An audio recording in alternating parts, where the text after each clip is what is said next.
Good morning, class! How are you today? Before we start our lesson, let us all stand and Kurt will lead our opening prayer.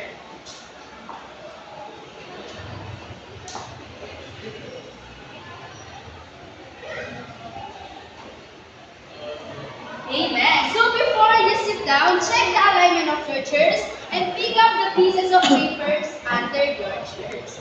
So, class monitor, do we have any absentees for today? I'm glad to hear that no one that absent for today. So I prepared here a classroom rules. First is raise your hand if you want to answer. Raise your hand if you want to answer.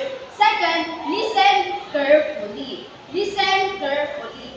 Third is respect each other.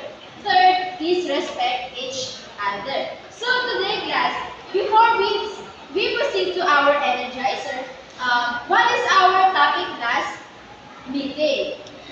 Very good. It's all about go, grow, and glow. So now, I prepared a energizer. So we need to focus and observe and also listen. So later on, I will ask some questions and you may answer it. So again, for our instruction is listen, observe, and watch carefully that video.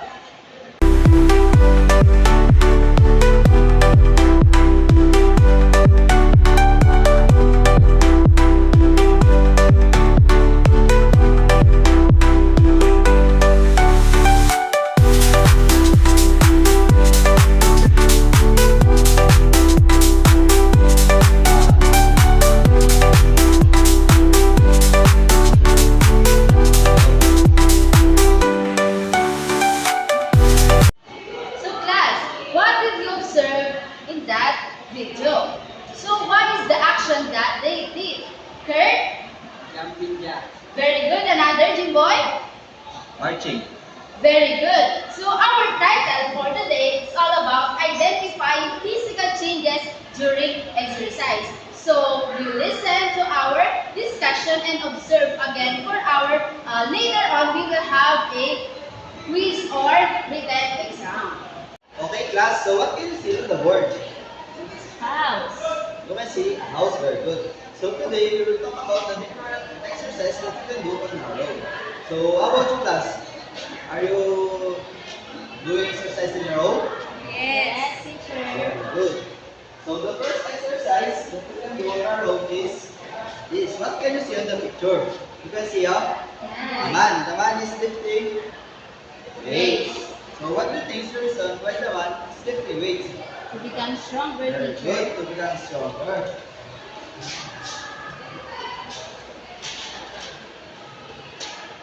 So this is the next picture. What do you think is this? What do you think kind of exercise is this? I think teacher, arm circle. Yes, very good, arm circle. So Sarah, can you put this on the board?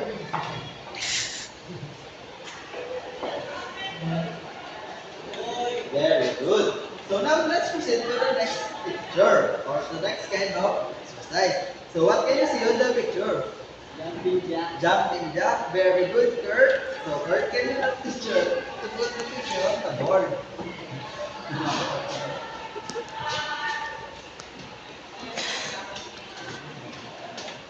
Thank you, Kurt.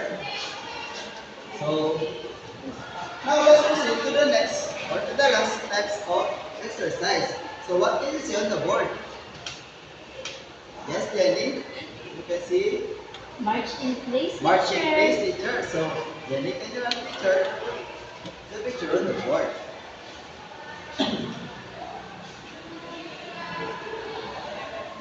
Now class, are we clear to the different types of exercise that we can do on our own?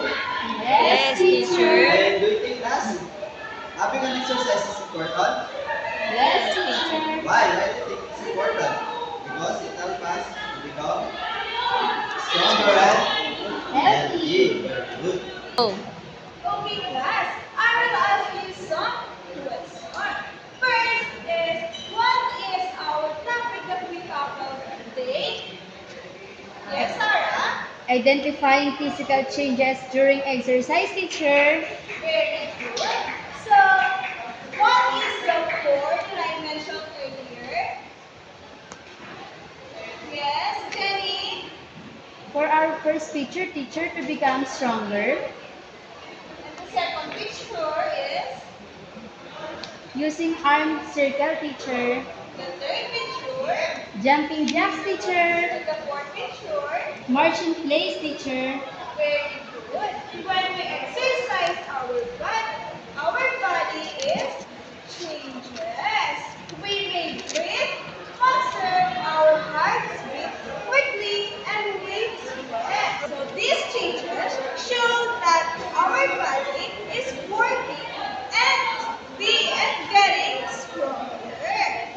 So now, let's proceed to the group activity. I will group you into 4 groups. This is the group 1, group 2, group 3, and group 4. But before we proceed to our activity, I will read the instruction. And the group 1 is jumping jump in 30 to 40 seconds and observe changing in heartbeat, if faster or slower. And for the group 2, arm circle do up in 30 to 40 seconds and observe changes in muscle feelings. And for the group 3 is marching in place, march in place in 1 minute and observe changes in if sweating or warming. And for the group 4, stretching routine. Do a stretching exercise for 1 minute and observe changes in muscle feelings. If relax and stretch. And that's all.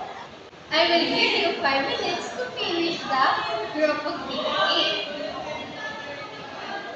Very good, class. You all did great job. This is our rubrics for our activity. For your activity, what physical change is being described? I will give you 5 minutes to answer. Okay, very good. You did a great job. For your assignment, draw yourself doing an exercise like running, jumping, dancing. Write 2 to 3 sentences describing what happens to your body when you exercise. Again, for your assignment, draw yourself doing an exercise, running, jumping, and dancing. And write 2 to 3 sentences describe what happened to your body when you exercise. That's all for today. Thank you.